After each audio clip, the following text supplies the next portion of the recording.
Syndicate ಬ್ಯಾಂಕಿನ ಮಣಿಪಾಲ ಮುಖ್ಯ ಶಾಖೆಯ 63ನೇ ಸ್ಥಾಪನಾ ದಿನಾಚರಣೆಯನ್ನು ಆಚರಿಸಲಾಯಿತು. ಮಣಿಪಾಲದ ಮುಖ್ಯ ಕಚೇರಿಯಲ್ಲಿ ನಡೆದ ಸಮಾರಂಭವನ್ನು ಸಿಂಡಿಕೇಟ್ ಬ್ಯಾಂಕಿನ ಸ್ಥಾಪಕ ಕುಟುಂಬದ ಸದಸ್ಯ ಅಶೋಕ್ ಪೈ ಉದ್ಘಾಟಿಸಿದರು. ಈ ಸಂದರ್ಭದಲ್ಲಿ ಬ್ಯಾಂಕಿನ ಉತ್ತಮ ಗ್ರಾಹಕರಾದ ಕೆಎಲ್ ರಾವ್, ಗೋಪಾಲಕೃಷ್ಣ ಭಟ್, ಅಮಿತ್, ವಿಜಯ್ ವಿ ರಾವ್ ಇವರನ್ನು ಸನ್ಮಾನಿಸಲಾಯಿತು. ಮುಖ್ಯ ಅತಿಥಿ ಅಶೋಕ್ ಪೈ ಬ್ಯಾಂಕ್ ಸ್ಥಾಪನೆಯ ಉದ್ದೇಶ, ಬ್ಯಾಂಕ್ ಬೆಳೆದು ಬಂದ ದಾರಿಯನ್ನು ವಿವರಿಸಿದರು. ವಲಯ ಕಚೇರಿಯ ಮಹಾಪ್ರಬಂಧಕ ಭಾಸ್ಕರ್ ಹಂತೆ ಮಾತನಾಡಿ, ನಮ್ಮ ಸಂಸ್ಥಾಪಕರು ಹಳ್ಳಿ ಪ್ರದೇಶದಲ್ಲಿ ಸ್ಥಾಪನೆ ಮಾಡಿದ ಈ ಬ್ಯಾಂಕ್ ಇಂದು ವಿಶ್ವದಾದ್ಯಂತ ವ್ಯಾಪಿಸಿದೆ. ಗ್ರಾಮೀಣ ಪ್ರದೇಶದಲ್ಲಿ ಪ್ರಾರಂಭವಾದ ಸಿಂಡಿಕೇಟ್ ಬ್ಯಾಂಕ್ ಇಂದು 4,000ಕ್ಕೂ ಹೆಚ್ಚಿನ ಶಾಖೆಗಳನ್ನು ಹೊಂದಿದೆ. ಇಡೀ ದೇಶದಲ್ಲಿ ಬ್ಯಾಂಕಿಂಗ್ ಕ್ಷೇತ್ರದಲ್ಲಿ ಅತ್ಯುತ್ತಮ ಬ್ಯಾಂಕ್ ಎಂಬ ಹೆಗ್ಗಳಿಕೆಯನ್ನು ಪಡೆದಿದೆ.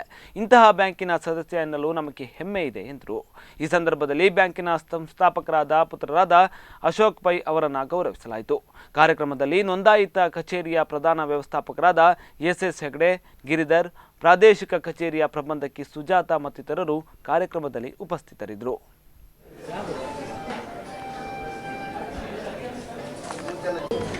Take this opportunity to welcome our Chief Guest of Honor, Mr. Ashok Pai, with a bouquet by our Sona.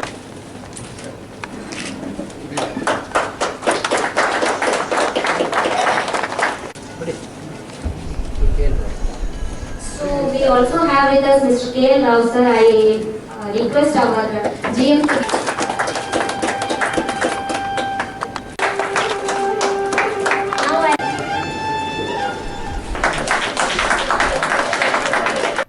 Consolidation, everything is there.